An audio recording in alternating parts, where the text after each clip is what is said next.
Sasa pamoja na kusema hayo, leo tumekuja mchango ambao tulikuwa tumeombwa ili nyumba hii iwe kukarabatiwa, kwa maana ya tumeleta mabati, tuliambiwa hapa na inahitajika na fedha ya ufundi.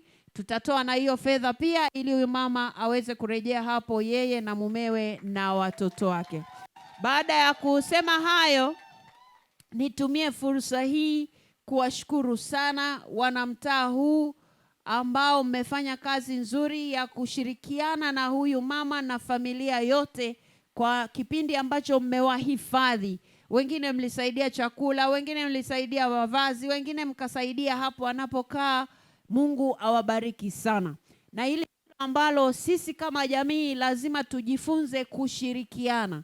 Wewe usikae nyumbani unamwaga na chakula kinalala mpaka kesho yake wakati jirani yako ana njaa. Tujifunze kusaidiana. Kusaidia mtu si lazima na kikubwa sana. Kwa hiyo jambo hili ambalo mmelifanya katika mtaa wetu, mmefanya jambo kubwa. Kama ninawashukuru sana. Kama mnavyoona leo nimekuja ili tushirikiane pamoja katika jambo hili kubwa ambalo kimsingi mlianzisha ninyi. Asanteni sana ndugu zangu, asanteni sana. Asanteni sana. Mungu akubariki kiongozi Tulia Ackson, mbunge wangu.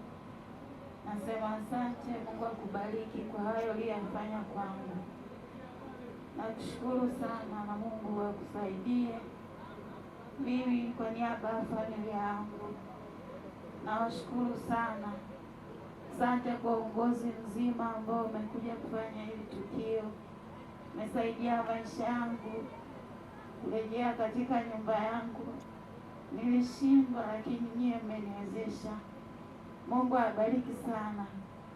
Mungu abariki sana kwa kunitunzia hata pia watoto.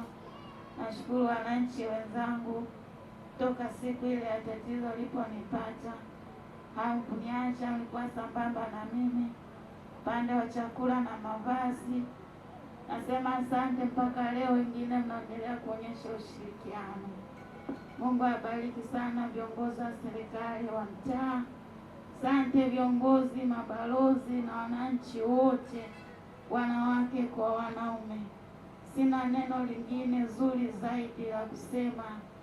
Zaidi nasema Mungu abariki, endelee kuwatunza na kazi yenu ni njema. Asante mbunge wangu kwa kuniongezea hata mtaji. Niendelea kufanya biashara pale. Mungu abariki sana. Amen.